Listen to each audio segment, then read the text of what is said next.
எங்கள் ஊர் சிறுவாட்டுக்காடுங்க. என் பேர் முருகாயி.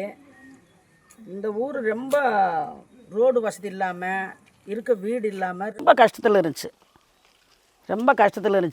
ஆனால் எங்கள் அமைச்சர் வந்து எங்களுக்கு உதவி பண்ணார். ஸ்டாலின் ஐயா வந்து உதவி பண்ணி ரோடு வசதி, வீடு வசதி, தண்ணி தொட்டி, கரண்டு எல்லா வசதியும் பண்ணிட்டாங்க. மாதம் 1000 ரூபா போய் ஏடிஎம்மில் போய் எடுத்துகிட்டு வர்றோம். இப்போ திடீர்னு 5000 ரூபா வந்துச்சு பாருங்க, ஒரு உண்டியில் விழுந்த மாதிரி. இதெல்லாம் வாழ்க்கையில் மறக்கவே முடியாது.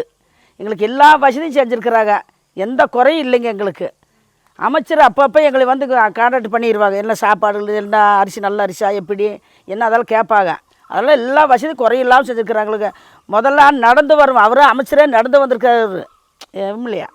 இன்றைக்கி எல்லாம் வண்டியில் போகிறோம், சிமெண்ட் ரோடு, தார் ரோடு, இன்றைக்கி எல்லா வசதியும் செஞ்சுருக்கு, எந்த குறையும் எங்களுக்கு இல்லை. ஆனால் மாதம்னா 1000 ரூபா ஏடிஎம்மில் கொண்டு எடுத்துக்கிறேன். ஏடிஎம் என்னென்ன அந்த காலத்தில் தெரியாது. இப்போ ஏடிஎம்மு 5000 ரூபா வாங்கி ஒரு பரிசு எடுத்தேன், சில்லறை ஜாமான் வாங்கினேன், பேத்தி காலேஜுக்கு 1000 ரூபா கொடுத்தேன், எல்லா வசதியும். ஆனால் இதே ஆச்சு நமக்கு வாழ்நாள் முழுவதும் எங்களுக்கு இருந்தால் ரொம்ப சந்தோஷம் ஐயா. எங்களுக்கு எந்த குறைபாடு இல்லை, எல்லாம் நிறைய பண்ணியிருக்கிறாங்க. வீடுங்க 25 வீடு வந்துருக்கு. மாடியில் போகிற பாருங்க, படி இல்லை, நாங்கள் தான் வேணான்ட்டோம். ஆனால் அவங்கெல்லாம் கட்டினவுக்கு போகிற மாடி படி ஏறி மாடி வீடு கட்டி கொடுத்துருக்குறாங்க கலைஞர் இல்லத்தில். இன்னி இதுக்கு மேலே என்னங்க வசதி வேணும் எங்களுக்கு? எங்களுக்கு இந்த ஆட்சியே எங்களுக்கு வாழ்நாள் முழுவதும் இருந்தால் எங்களுக்கு அது போதுமுங்க. எங்களுக்கு இதெல்லாம் கிடைச்சது ஒரு வரப்பிரசாத மாதிரி நீங்கள் வந்திருக்கு. இன்னும் மீண்டும் மீண்டும் நீங்கள் தான் வரணும், வந்தாத்தே எங்களுக்கு ஒரு உதவி. வேறு யாருமே எங்களை எடுத்து பார்க்குறதுக்கு ஆள் கிடையாது.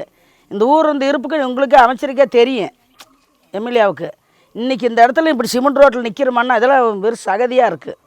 இன்றைக்கி இந்த இடத்துக்கு போட்டு ரைட்டு வெளிச்சம், மூளைக்கு ரைட்டு வெளிச்சம். இதெல்லாம் எங்கள் ஐயா அமைச்சருக்கு, முதலமைச்சருக்கு நன்றி கோடி நன்றி ஐயா.